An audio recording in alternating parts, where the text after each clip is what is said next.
Hello everyone, welcome to this video. यो भिडियोमा चाहिँ हामी keywords र identifiers को बारेमा हेर्छौं. So let's get started. So keyword भनेको चाहिँ reserved word हो which we can use to construct the Python program. हामीले प्रोग्राम क्रिएट गर्दाखेरि चाहिँ भेरिएबल को नाम, फंक्शन को नाम, क्लास को नाम चाहिँ कीवर्ड युज गर्न पाइदैन.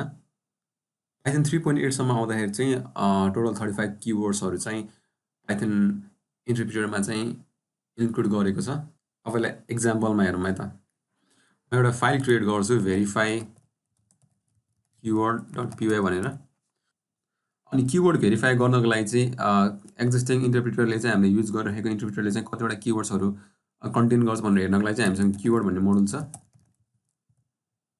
कीवर्ड भन्ने मोडुलबाट चाहिँ kwlist भन्ने एट्रिब्युटलाई हामीले प्रिन्ट गर्यो भने चाहिँ it will list all the available keywords that the currently using interpreter listed.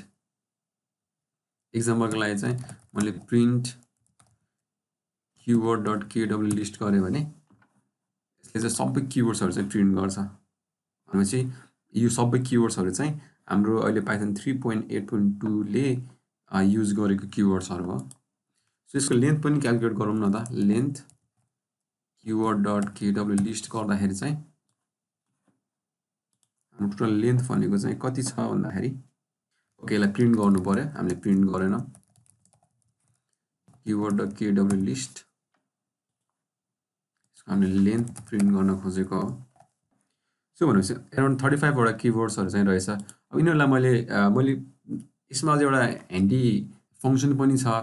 कुनै पनि वर्ड कीवर्ड हो कि होइन भनेर चेक गर्नको लागि चाहिँ हामीले जस्तै टेस्ट गर्न सकिन्छ. एक्जाम्पलको लागि चाहिँ एउटा प्याराडाइम भन्ने वर्ड युज गरौँ.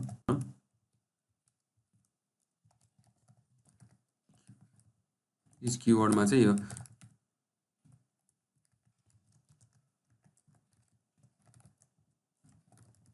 भनेपछि हामीले जुन प्याराडाइम भन्ने वर्ड डिफाइन गरियो र चेक फर कीवर्ड भन्ने भेरिएबलमा राखेर यो प्याराडाइम भन्ने वर्ड चाहिँ कीवर्ड हो कि होइन भनेर चेक गर्न खोज्दाखेरि चाहिँ इस कीवर्ड भन्ने मेथडले चाहिँ के भन्यो भन्दा चाहिँ प्याराडाइम भन्ने वर्ड चाहिँ कीवर्ड चाहिँ हैन. बिकज किन भन्दाखेरि यो प्याराडाइम भन्ने वर्ड चाहिँ हाम्रो यो लिस्टमा कीवर्डको लिस्टमा चाहिँ पर्दैन.